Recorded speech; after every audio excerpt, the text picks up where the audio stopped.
tempat ini dari beberapa kali pertemuan dengan kawan-kawan semuanya. Sejujurnya harus saya katakan, dalam kapasitas saya, baik secara pribadi maupun selaku Ketua Umum Dewan Pimpinan Pusat Partai Nasdem, jajaran DPP-nya, dan tentu juga tidak terpuruk, baik Dewan Pimpinan Wilayah, Dewan Pimpinan Daerah, sampai DPRD Partai Nasdem seluruh Indonesia. Kami dalam suasana penuh keprihatinan, kesedihan yang sukar untuk kami tutupi. Kami berupaya untuk menutupi ini. Kami berupaya untuk kami tetap tegar, bisa tersenyum dengan teman-teman semuanya, kami upayakan itu. Tapi kalau teman-teman bisa memahami, sesungguhnya apa yang ada dalam nurani dari pribadi saya, ada kesedihan, kepedihan hati, tidak seperti biasanya. Saya memahami kasus seperti ini bukan yang pertama kali dihadapi oleh partai ini, tapi untuk hal yang terjadi kali ini kepada Sekretaris Jenderal DPP Partai Nasdem, saudara kami Johnny Plate, saya harus katakan sekali lagi, kami berduka untuk ini. Saudaraku semuanya, ditetapkannya saudara Johnny Plate sebagai tersangka itulah merupakan bahagian dari proses hukum yang harus dilaluinya. Apa sikap Nasdem? Jelas tidak pernah berbeda dari komitmen awal partai ini didirikan. Kami ingin tetap berada di garda terdepan, ingin menegakkan prinsip-prinsip hukum yang berkeadilan untuk terus dari waktu ke waktu. Kita dukung, kita berikan penghormatan sebagaimana mestinya kita sebagai warga negara yang baik. Apalagi peran daripada institusi partai politik yang berulang kali saya katakan, partai politik harus berada pada garda yang paling terdepan untuk memberikan kontribusinya dalam proses pendidikan politik yang berarti dan mengedepankan profesionalisme dan moralitas. Ini jelas. Jadi proses hukum ini harus kita hormati. Kami tetap menghormati ini. Tetapi sukar untuk mengusik apa yang terjadi di dalam perasaan emosi diri saya. Semoga saja godaan-godaan yang menyatakan pada saya ini tidak terlepas daripada intervensi politik, tidak benar. Ini tidak terlepas daripada intervensi kekuasaan, juga tidak benar. Ini godaan pada diri saya dan saya sudah katakan tidak benar itu. Kalau benar, mungkin hukum alam nanti yang akan dihadapkan kepada itu. Jadi sekali lagi saya tegaskan, kita menghargai proses hukum ini. Kedua, kepada Partai Nasdem, saya sudah ingatkan seluruh selagurde ini untuk tetap bekerja seperti biasa. Tidak mudah terprovokasi. Jangan kasih tempat siapapun yang mencoba untuk mengadu domba di antara kita satu sama lain. Karena kita lebih mengedepankan komitmen kita terhadap stabilitas nasional yang kita miliki. Ini jelas komitmen kami yang kedua. Dan yang ketiga, mengingat tugas dan kesibukan, posisi dan peran kesekjenan. Maka pada hari ini kami telah menetapkan memutuskan Saudara Haji Muhammad Taslim, Harbali Taslim, sebagai pelaksana tugas kesekjenan sekjen. Inilah yang bisa kami berikan keterangan pada saudara semuanya, dan tentu saya pasti memahami kawan-kawan dan saudara semuanya ingin bertanya kepada saya selaku pucuk pimpinan partai ini. Saudara boleh bertanya apa saja. Terima kasih. Nah, lalu lintas ini harus kita atur baik-baik. Ya, Tatang, Kompas, Andika, Ilman, mana TV mana? Ya, 3 dulu ya. Silakan Tatang.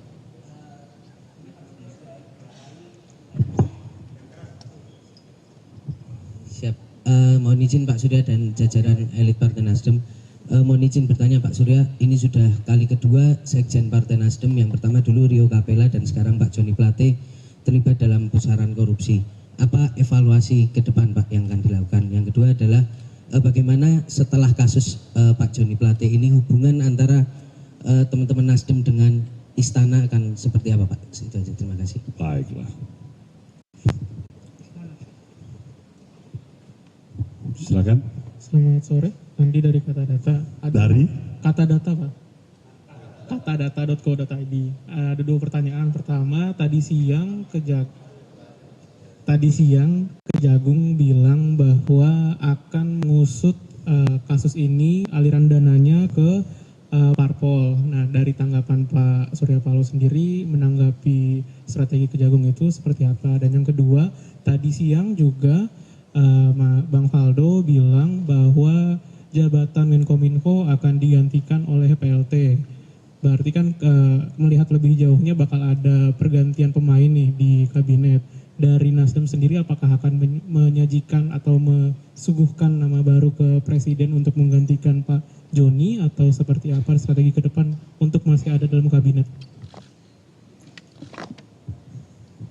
Ya, Ilman Pak dari IDN Times. Izin Pak, terkait dengan kasus ini, Pak Surya beberapa tahun lalu pernah menyatakan kalau misalkan ada kader yang terlibat kasus korupsi, lebih baik Partai Nasdem buat apa dipertahankan gitu Pak. Nah, apakah sekarang masih berlaku seperti itu?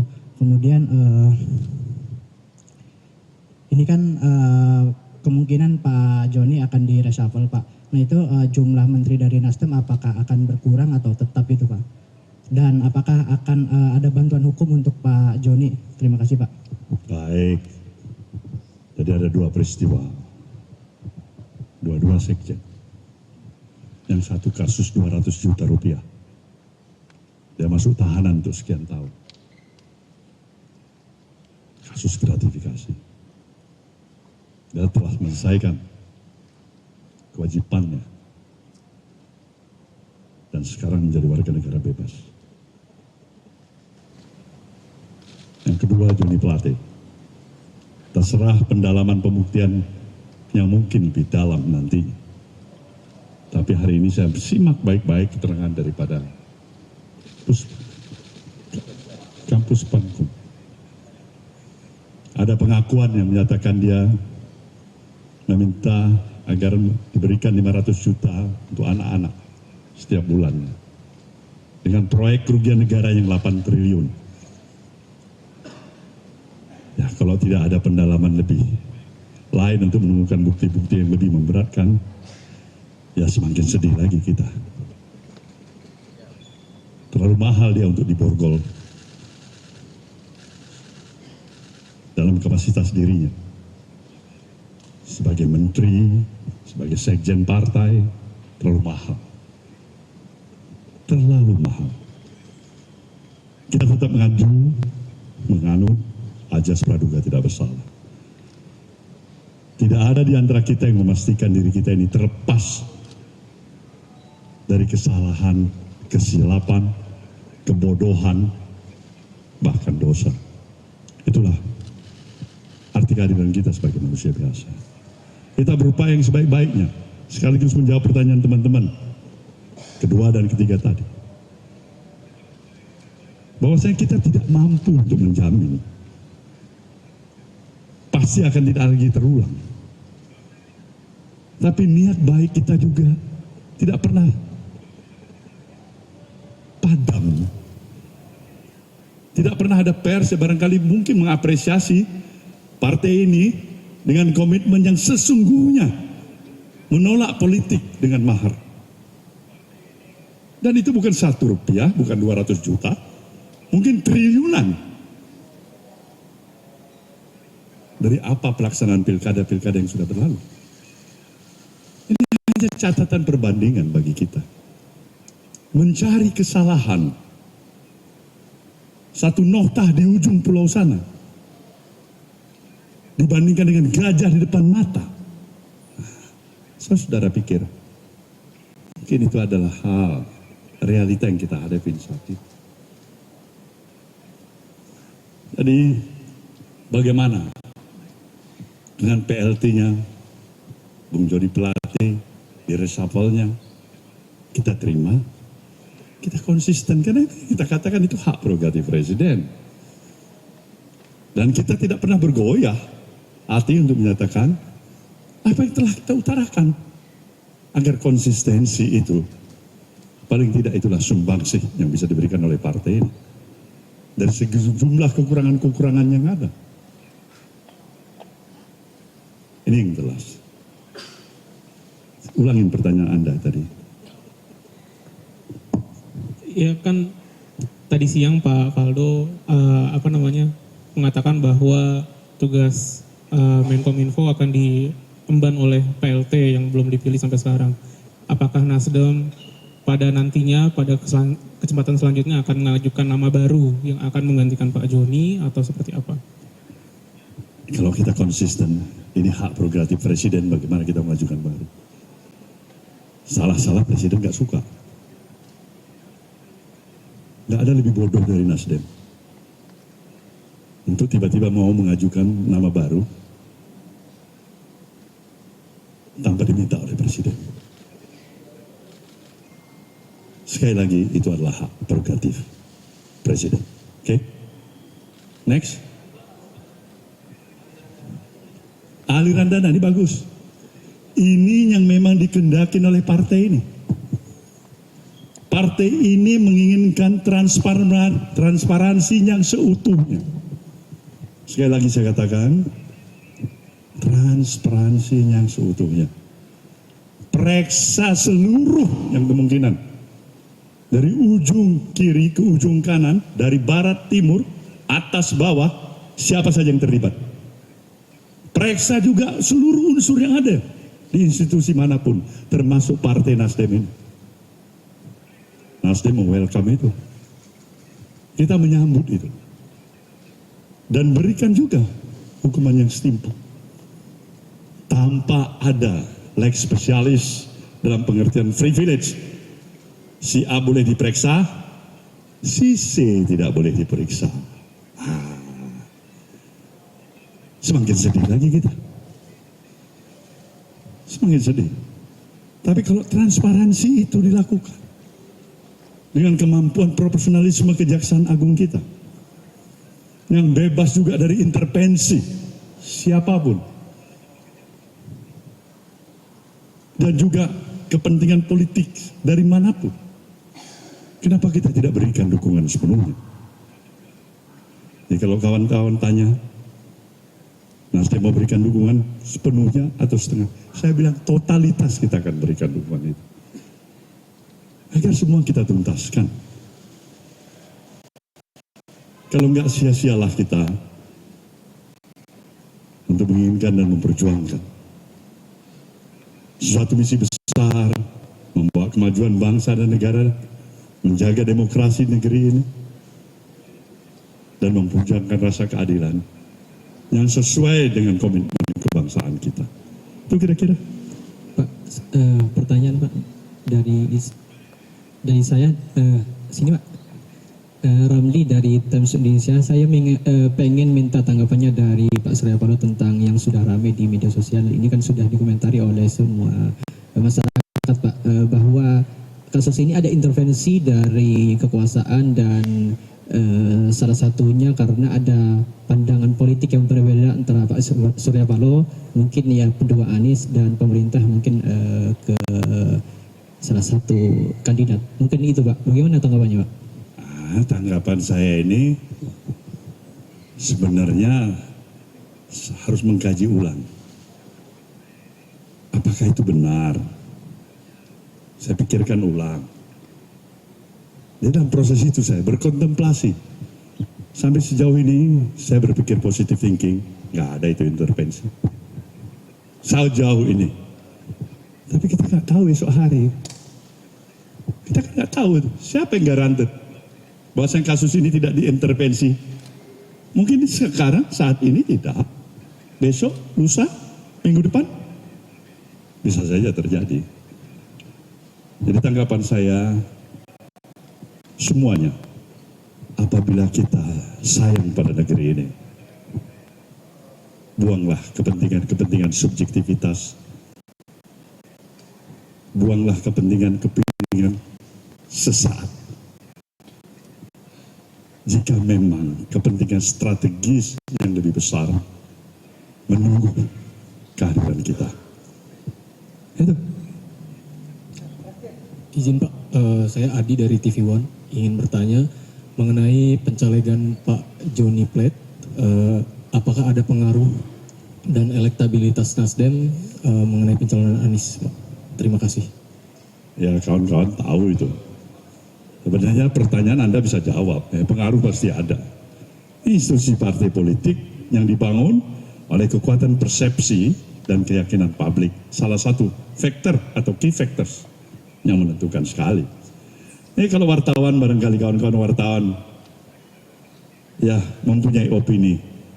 Nasdem itu memang udahlah, memang itu partainya bullshit, itu nggak ada artinya, itu lemah, itu salah, itu bohong, itu memang nggak perlu kita hukum, itu rusak itu elektoralnya. Terus tergantung bagaimana kita membangun persepsi publik, dan itulah peran rekan-rekan institusi pers yang saya nantikan dan saya harapkan, pers yang bebas dan tetap mempunyai rasa tanggung jawabnya, tapi pada profesionalisme dan etik yang kita miliki. Bapak izin sedikit lagi, Bapak mau tanya, saya Rumondang dari Detikcom, mau tanya soal apakah sebelumnya Pak Plate pernah mengajukan untuk mundur dari Menkominfo sebelum ini. Kemudian soal pencalekan Pak Plate yang sudah berjalan, apakah pendaftarannya ditarik atau seperti apa? Kemudian tadi soal bantuan hukum kepada Pak Plate terkait hal ini seperti apa? Terima kasih. Pertama, sebagai sekretaris jenderal dan saya dalam kapasitas sebagai ketua umum, tentu saya wajib mendalami kasus ini. Toh ini sudah cukup menjadi konsumsi publik dalam beberapa waktu. Joni juga sudah periksa berapa kali. Pertanyaan saya sederhana. Belum tahu. Saya ketua umum di sini menyerahkan semua energi dan idealisme saya, waktu dan tenaga pikiran saya. Saya tidak mempunyai interest apapun untuk duduk dalam suprastruktur kekuasaan dan pemerintahan. Saya ingin mengabdikan diri saya untuk membangun negeri ini. Satu hal yang saya minta dari Anda, jujurlah, Anda ada terlibat atau tidak? Hal yang prinsipil sekali. Kalau ada urusan tetek bengek, saya nggak campurin itu. Hal yang prinsipil sekali, yang bisa merusak kita semua. Dialog ini 1 kali, 2 kali, 3 kali. Dia nyatakan nggak ada. Itu yang pertama. Makanya saya confident untuk dia sebenarnya tidak terseret dalam situasi seperti apa yang dialami oleh dirinya hari ini, yang di Borgol tadi masuk. Saya membayangkan bukan hanya anaknya, istrinya, cucunya. Itu barangkali yang menyentuh rasa human hati saya. Tapi itulah konsekuensi yang juga harus dibayar oleh. Kedua, mengenai masalah pencalekan. Ini kita akan konsultasikan dengan KPU. Kalau memang KPU menyatakan oke, kita masih mengadu ajas presumption of innocence. Praduga tidak bersalah. Jelas itu. Yang ketiga, bantuan hukum wajib. Kawan-kawan di luar partai aja kalau memang minta bantuan hukum kita kasih. Apalagi sekretaris jenderal partai ini. Kewajiban kita untuk memberikan itu. Baik, kawan-kawan semuanya. Satu Pak. Pak. Selamat sore, terima kasih.